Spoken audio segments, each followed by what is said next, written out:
Salut à tous et bienvenue dans ce nouvel atelier numérique. Aujourd'hui, je vous propose de voir les bases d'Outlook pour mobile. Comme d'habitude, si vous souhaitez aller plus loin dans les explications, je vous invite à cliquer sur les liens de formation dans la description. Et pour ceux qui souhaiteraient démarrer tout de suite, accrochez-vous bien, on y va.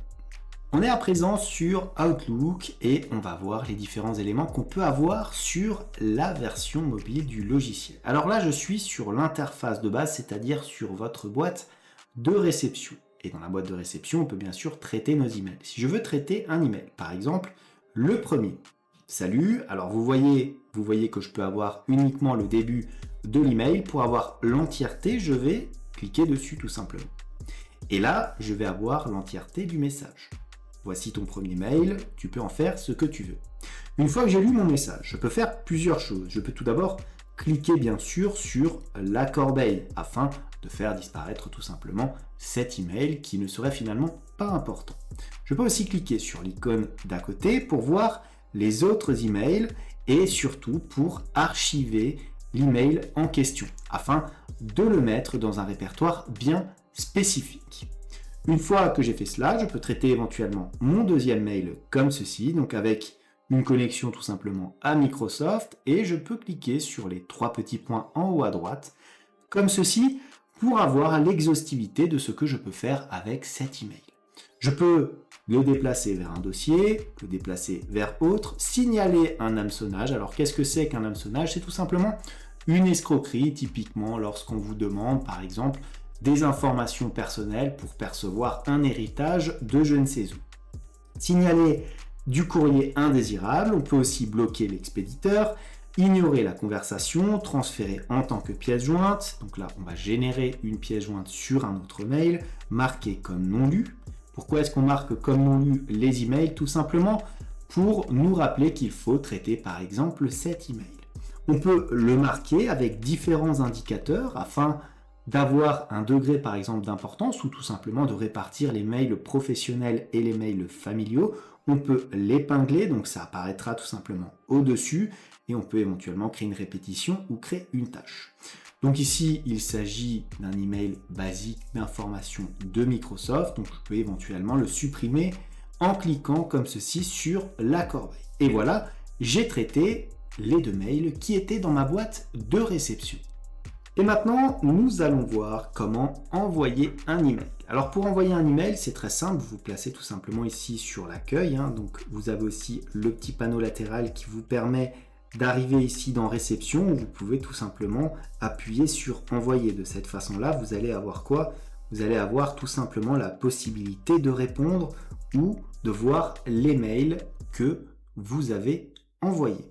Donc, que ce soit ici ou dans réception, vous avez quoi? Vous avez la possibilité d'aller dans nouveaux messages électroniques. Mais vous avez aussi la possibilité, sur la petite flèche déroulante, de créer un nouvel événement ou éventuellement un nouveau message électronique. Ici, on veut un nouveau message, donc on clique tout simplement sur le message.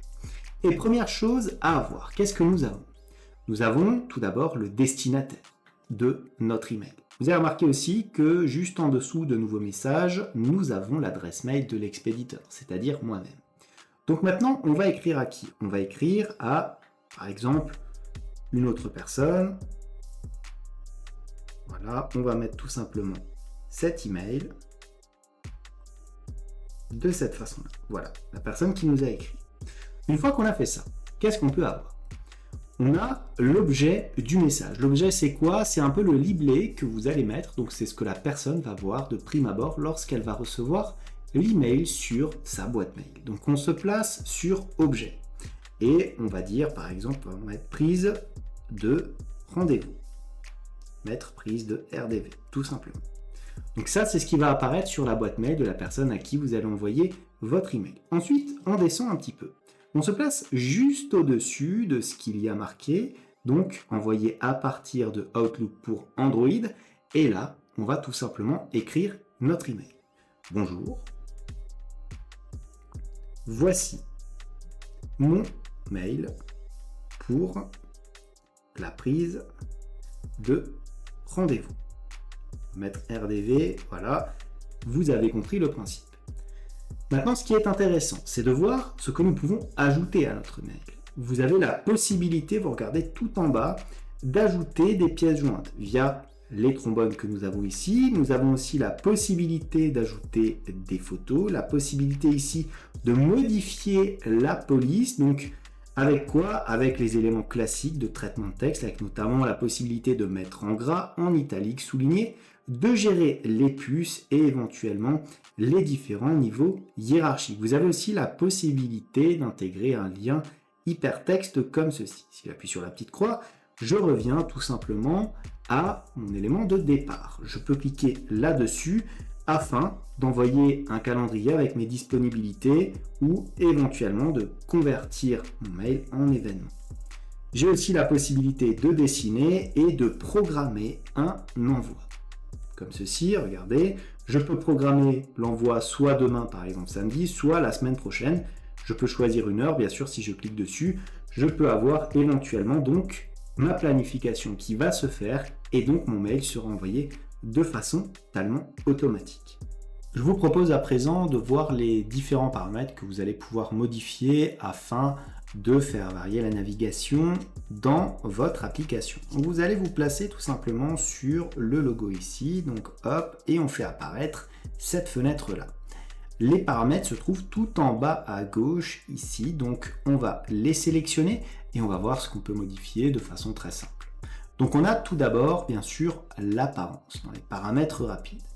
Donc l'apparence c'est quoi? C'est, vous l'avez compris, changer bien sûr le thème que l'on peut affecter à Outlook. Si je change par exemple ici, je peux avoir un thème sombre, un thème éventuellement système ou un thème clair. Regardez, je peux changer les différentes couleurs de cette façon-là. Je peux, si je le souhaite, ajouter des images de cette façon-là, mais je vais rester sur du classique, c'est-à-dire tout simplement un thème en bleu. Je peux modifier éventuellement la densité de ce qui apparaît, voilà, mais je vais le laisser comme ça, c'est plutôt pas mal.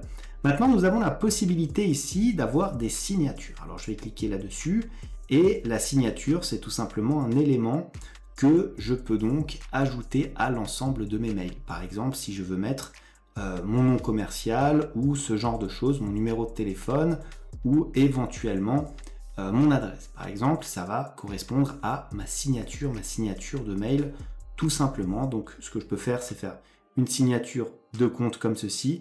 Vous voyez, hein, envoyer à partir de, voilà, je peux éventuellement l'enlever, je peux ajouter des choses. Par exemple, je peux mettre l'atelier numérique